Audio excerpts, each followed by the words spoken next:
மருத்துவர் ராதிகா முருகேசன். நம்ம சென்னை மைண்ட்ஸ் சேனல்ல நிறைய உங்களுக்கு பயனுள்ள மனநலம் சார்ந்த விஷயங்களை தான் நான் சொல்லிட்டு வரேன்.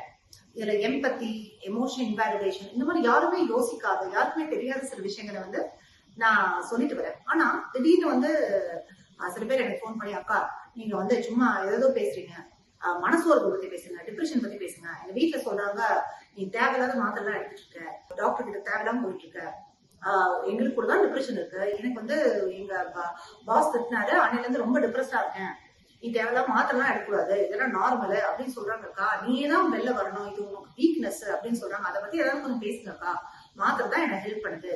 இந்த மாதிரி 2-3 பேர்கள் என்கிட்ட போன் பண்ணி சொன்னாங்க. இப்ப டிப்ரெஷன் அப்படின்றத நம்ம ரொம்ப அப்படியே ஒரு இயல்பா பயன்படுத்திட்டு வரோம். ஏதாவது இப்ப உங்க வீட்டுல ஒரு இறப்பு நடந்ததுன்னா, உங்க கேர்ள் ஃபிரெண்ட் உங்களை விட்டுட்டு போனான்னா, எக்ஸாம்ல ஃபெயில் ஆனீங்கன்னா நீங்க சோகமா இருக்கணும். அது ஒரு இயல்பான ஒரு உணர்ச்சி. இதுக்கும் டிப்ரெஷனுக்கும் டிஃபரன்ஸ்.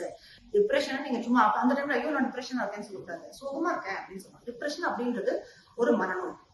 ஓகே, அதுக்குன்னு சர்டன் கிரைட்டீரியா மீட் பண்ணும். கிரைட்டீரியானா 100 மார்க்ல 50 மார்க் மீட் பண்ணாதான் பாஸ் அப்படின்ற மாதிரி சொல்றாங்க. அந்த மாதிரி உங்களுடைய செயல்பாடுகள்ல குறைபாடுகள் இருந்ததுன்னா டாக்டர்ஸ் அதை சோதனை செஞ்சு இதுல உங்களுக்கு மனநோய் இருக்கு, டிப்ரெஷன் இருக்கு, மனசோர்வு இருக்கு அப்படின்னு சொல்லிட்டு சொல்லுவாங்க.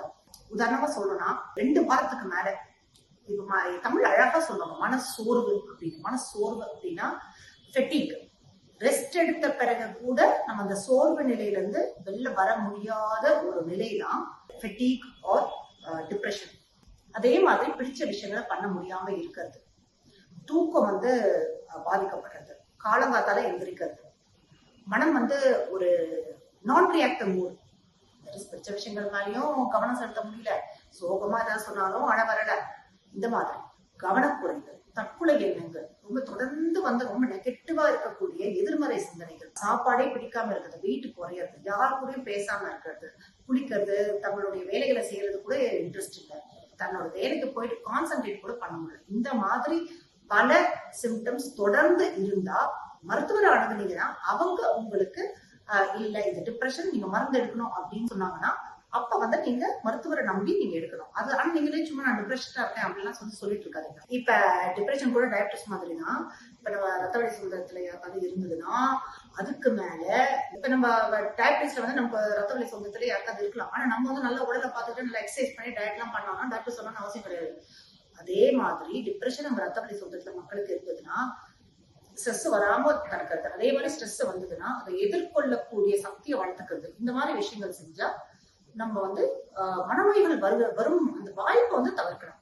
அதே மாதிரி உடற்பயிற்சி பண்றது, மைண்ட்ஃபுல்னஸ் சொல்லி செய்யக்கூடிய ஒரு பயிற்சி செய்யறது, நிறைய ஃப்ரெண்ட்ஸ் வச்சுக்கிறது, நிறைய ஃபன் ஆக்டிவிட்டிஸ் பண்றது, நல்ல ஒர்க் லைஃப் பேலன்ஸ், இப்போ பாரு வேலை பண்ணா ஒர்க் லைஃப் பேலன்ஸ், ஆல்கோஹாலை தவிர்க்கிறது, இந்த மாதிரி விஷயங்கள் பண்ண ப்ரோபயோட்டிக்ஸ் சாப்பிட்றது சொல்றோம். Probiotics is got evidence in prevention of depression and depression.